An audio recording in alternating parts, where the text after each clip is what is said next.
Hi all welcome to my channel. అసలు ఎండకి ఎక్కడికైనా బయటికి పోదామంటేనే మస్తు భయం అవుతుంది నాకైతే. ఇంకా దొరికేదో ఒక సండే రోజు మంచిగా రెస్ట్ తీసుకుందాం అనుకున్నా కానీ నాకు ఒక పని ఉందని చెప్పి అయితే మా ఆయన ఇంకా నన్ను డ్రాప్ చేసి రావా అని చెప్తే ఆయన అయితే నన్ను డ్రాప్ చేయడానికి అయితే వస్తున్నాడు. నేనైతే హద్విక్ వాళ్ళ ఇంటికి వచ్చిన, నాకు పని ఉందని చెప్పి. ఆయన చూడండి వచ్చేసరికి ఎంత మంచిగా ఆట ఆడుతాడో, ఆ బండి మీద చాలాసేపు ఎండలు కూడా ఆడిండు. ఇంకా ఎండ బాగుందని చెప్పి అయితే ఇంట్లోకి తీసుకొస్తే ఇంట్లో కూడా చాలాసేపు అయితే ఆడుకున్నాడు. ఇక పిల్లలంతా ఎండాకాలం ఉండదు వానాకాలం ఉండదు ఆడుతూనే ఉంటారు. ఆ తర్వాత అయితే ఇంకా కొంచెం సేపు అయినాక చేపల కూర చేసుకుందాం చాలా రోజులు అవుతుంది అని చెప్పి అయితే ఫిష్ తేవడానికి అయితే పోయినాం మేము. ఏ ఫిష్ తీసుకుంటే బాగుంటుంది, దేంట్లో ముళ్ళు తక్కువ ఉంటాయి అనేది అయితే మాకు అంత నాలెడ్జ్ లేదు. అయినా సరే చూసినాము అదొకటి ఇదొకటి అని చెప్పి ఒక ఫిష్ అయితే చూసుకొని ఇంకా కట్ చేయమని ఇస్తే వాళ్ళైతే కట్ చేసి అయితే ఇచ్చేసిళ్ళు. ఇంటికి వచ్చిన తర్వాత మళ్ళీ నీట్గా వాష్ చేసుకొని అయితే నేను మసాలాలు అవన్నీ అయితే కలిపి పెట్టిన ఆ వీడియో క్లిప్ అయితే మిస్ అయింది.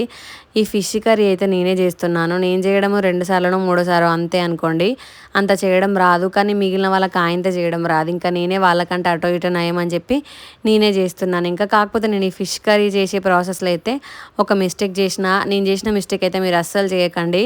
అదేందో మీరే చూడండి, మొత్తం వీడియో ఎండింగ్ వరకు చూస్తే మీకే తెలుస్తుంది నేను ఏం తప్పు చేసిన అని చెప్పి అయితే. కొన్ని అయితే మాడిపోయినాయి లేండి, అవేం కాదు నేను చేసిన మిస్టేక్. ఆ తర్వాత అయితే చింతపండు పులుసు కూడా పోసుకున్న తర్వాత ఇప్పుడు నేను మసాలాలన్నీ పట్టించిన ఫిష్ ముక్కలు అయితే వేసుకున్నా. కాకపోతే అట్లా కాదు చేసేది, ముందే ఆయిల్లో ఆ ఫిష్ ముక్కలన్నీ వేసి కొంచెం ఫ్రై అయిన తర్వాత అప్పుడు చింతపండు పులుసు పోసుకోవాలి. నా మెదడు ఎక్కడ ఉన్నదో నాకు అస్సలు అర్థం కాలేదు. ఒక పక్కనేమో మా ఆయన వచ్చిండు ఇంటికి తీసుకుపోదా అని చెప్పి, ఆయననేమో ఏమైంది ఎంతసేపు అని ఆయన అంటున్నాడు. ఇంకా నాకేమో ఏం చేస్తానో ఏమో అర్థం కాకుండా నేను అట్లా చేసేసిన. కాకపోతే టేస్ట్ అయితే చాలా బాగుందిలేండి. కొంచెం కారం ఏమో తగ్గింది అంతే తప్ప బాగుంది. అయినా నాకు అంతగా చేయడం రాదు, ఏదో నేర్చుకుంటున్నాను ఇప్పుడిప్పుడే.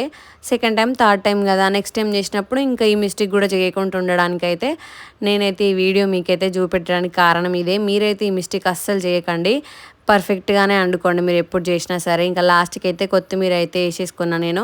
కర్రీ అయితే మొత్తం రెడీ అయిపోయింది. మా ఆయన ఈ కూర మొత్తం అయ్యేదాకా కూడా అస్సలు ఆగలేకపోయిండు, అంత ఎగిరే పెట్టుకుంటున్నాడు నన్ను అయితే. ఇంకా అయిపోయిన తర్వాత అయితే మేమైతే ఇంటికైతే రిటర్న్ వెళ్ళిపోయినాము. మరిన్ని వీడియోస్ కోసం మన ఛానల్ని సబ్స్క్రైబ్ చేసుకోండి. Okay bye.